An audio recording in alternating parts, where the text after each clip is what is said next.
Assalamu alaikum. In this lecture, we will be using the combinatorial method of proving identities.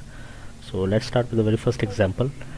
इस example में आप देख सकते हैं कि हमें ये प्रूव करना है कि n choose k is equal to n choose n minus k।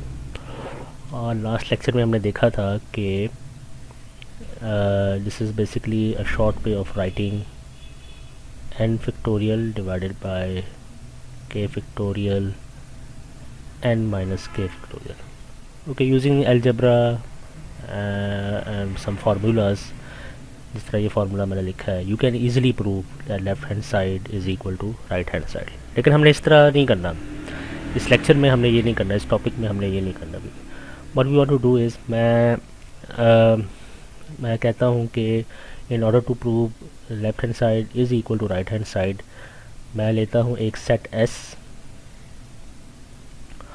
और फिर मैं आर्ग्यू ये करूँगा कि उस सेट S की कार्डिनैलिटी लेफ्ट हैंड साइड भी है, यानी ये, और उसी सेट की कार्डिनैलिटी जो है वो राइट हैंड साइड भी है। और अगर मैं ये आर्ग्यू करने में कामयाब हो गया तो it means that left hand side is equal to right hand side. So basically मैं ये कहना चाह रहा हूँ कि मैं एक सेट S जो है इस तरह से एक सेट S जो है कंस्ट्रक्ट करूँ जिसके number of elements left hand side हों और उसके number of elements right hand side भी हो। अगर मैं ऐसा सेट बनाने में कामयाब हो जाता हूँ, so then it proves that left hand side is equal to right hand side. Okay, so let's start. So last time हमने देखा था कि n choose k is basically the if you remember कि it is the number of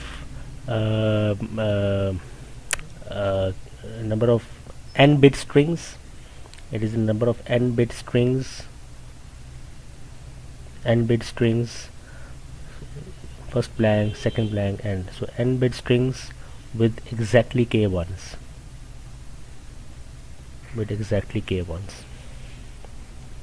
ये हमने last lecture में देखा था जब हम theorem 1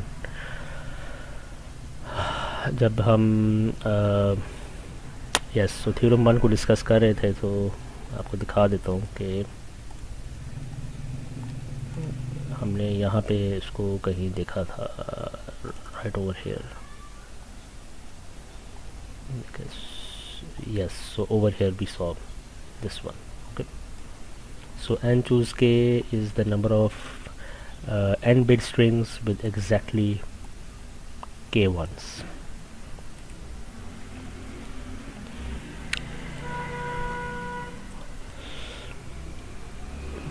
Okay, so say for example मेरे पास से 3 बिट एक स्ट्रिंग है, यानी n जो है वो 3 है और k की वैल्यू जो 2 है।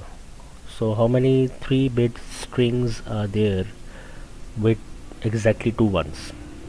So there are, you can say there are, अच्छा कौन कौन से स्ट्रिंग, वो क्या क्या कॉम्बिनेशन बन सकती है? एक तो ये कॉम्बिनेशन बन सकती है 0 1 1 1 0 1 1 1 0। इसके अलावा और कोई कॉम्बिनेशन जो है वो नहीं बन सकती। So there are three bit strings with exactly 2 ones। और इसको आप फार्मूले से भी निकाल सकते हो। n factorial is 3 factorial k क्या है 2 फैक्टोरियल n माइनस k यानी 1 factorial. So this will give you 3। Okay, अब मैं ये कहता हूँ कि there is a bijective function which maps these 3 elements to another set. Say this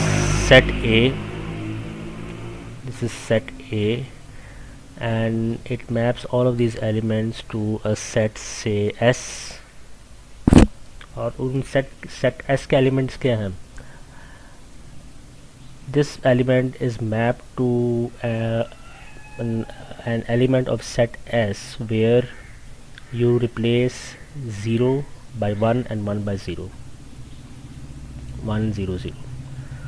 set S में एक ऐसा एलिमेंट है जिसके साथ इस एलिमेंट की मैपिंग हुई हुई है, और वो सेट एस का एलिमेंट इस तरह का एलिमेंट है विच यू कैन से, जो मतलब it is same like the element in set ए, बस ये है कि 0 की जगह 1 है और 1 की जगह क्या है, 0 है। Similarly this element is map to an element in set S, और वो सेट एस का एलिमेंट इस तरह है which is similar to this, 3 bits हैं उसके अंदर, बट फ़र्क सिर्फ ये है कि 1 की जगह पे 0 है और 0 की जगह पे 1 है, तो 0 1 0। And similarly this is map to this element which is 0 0 1। So this function is a bijective function, और ये मैं आपको क्लास में बता दूंगा ये बाइजेक्टिव कैसे है। So for the time being आप अज्यूम कर ले, आप कंसिडर करें कि ये जो फंक्शन है it's a bijective function. Okay, so since this function is bijective, the number of elements of set S is equal to the number of elements of set A. So number of elements of set S is say 3, so it means that the number of elements of set A is also 3। ठीक है, ये मैंने बड़े एक very casual way से मैंने इसको prove किया। ठीक है, अब ज़रा इसको फॉर्मल वे से जनरलाइज करके प्रूव करते हैं। तो से फॉर एग्जांपल कि instead of having 3 bits, instead of having 3 bits I have n bits. ठीक है, सो 1 2 3 I have n bits, and instead of choosing two, instead of say you can say that instead of finding out exactly k 2 ones, I'm finding, or I'm trying to select those strings having exactly k ones। तो पता नहीं कितने बनते हैं, ठीक है, काफ़ी सारे बन सकते हैं। so how many strings are there with exactly k ones, k number of ones, वो आपको ऑलरेडी पता है, वो क्या है, n factorial divided by k factorial n minus k factorial, which is short form में कैसे लिखते हैं, n चूज़ के। ठीक है, so there are k ones, k number of ones in this string, there are k number of ones in this string, there are k number of ones in there, और how many strings are there, ये 1 है, ये 2 है, and so on, there are n choose k strings over here, and each of them has a mapping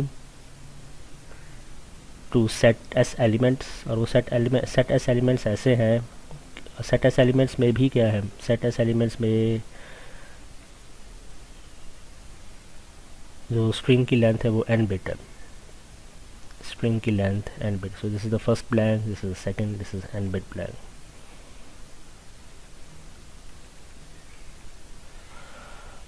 okay, so keep one thing in mind कि number of ये जो set ए के elements हैं, number of elements कितने हैं या number of strings कितने हैं, वो है 3 choose 2, 3 choose 2, या you can say that if more generally it is n choose k, where k is the number of ones, the number of ones, आपने ज़हन में रखना। ठीक है, k is the number of ones, where n is the number of bits, number of bits जो है इस case में 3 है, नंबर ऑफ बिट्स इस केस में n है। अच्छा, ज़रा इस चीज़ को देखें, आप इस चीज़ को देखें, इसका फार्मूला नंबर ऑफ स्ट्रिंग्स हैं, इसका फार्मूला भी मिलता जुलता ही बन सकता है कि नहीं। something like choose and this and that, so how many bits are there, there are 3 bits, तो मैं यहाँ पे 3 लिख देता हूँ। ठीक है, अभी मैंने आपको बताया कि जो ऊपर वाला नंबर होता है it is the number of bits. ठीक है, सो इस केस में, ठीक है, तो अगर केस ये हो, if you have set S, how many number of bits are there, there are 3 bits. यहाँ पे जो नीचे वाला नंबर है वो आपने बताया है कि it is the number of ones जो है वो 2 है। इस सेट एस में हर एलिमेंट में नंबर ऑफ़ वंस कितने हैं? 1 है। यहाँ पे 3 1 लिख लें। सो व्हाट कैन आई से? I can say that number of elements of set S which is 3 choose 1 is equal to number of elements in set A which is 3 choose 2। ये दोनों जो है ये बराबर है। क्यों? क्योंकि there is a bijective function which maps both of these sets। तो set A के number of elements आपने कहा है 3 choose 2 है, set S के number of elements आपने कहा है वो है 3 choose 1। Since the function is bijective, number of elements of set S is equal to number of elements of set A, hence 3 choose 1 is equal to 3 choose 2। Okay, similar argument can be made for n bit strings having k ones। तो यहाँ पे तो number of elements कितने हैं, number of strings कितने हैं, n choose के। यहाँ पे नंबर ऑफ़ स्ट्रिंग्स कितने हैं, यहाँ पे हैं कितने बिट्स हैं, देर आर n बिट्स, तो n लिख लें। Okay, and how many ones are there in this string? So उतने वंस होंगे जितने ज़ीरोज़ थे यहाँ पे। ठीक है, इस सेट में जितने ज़ीरोज़ थे या इस एलिमेंट में जितने ज़ीरोज़ थे उतने वंस होंगे यहाँ पे। ठीक है, so now we will find how many zeros are there were there in this element.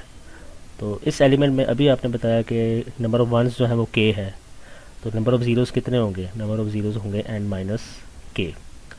Number of zeros is equal to number of ones in this set. So how many ones are there in this set? Number of ones is equal to n minus k। और हमने number of once ही लिखना है यहाँ पे।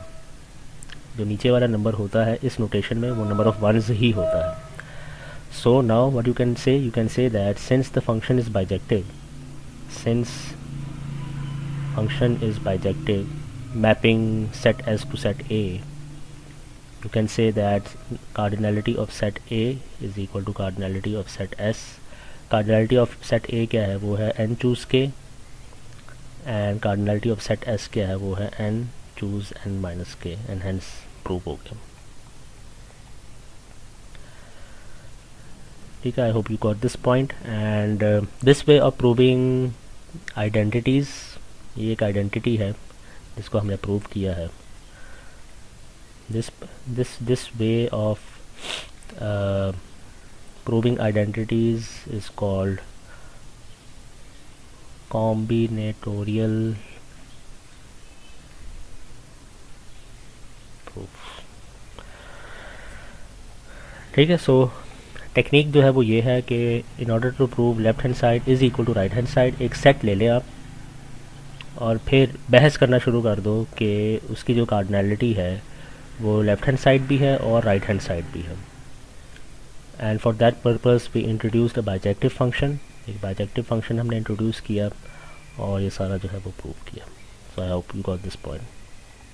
Thank you.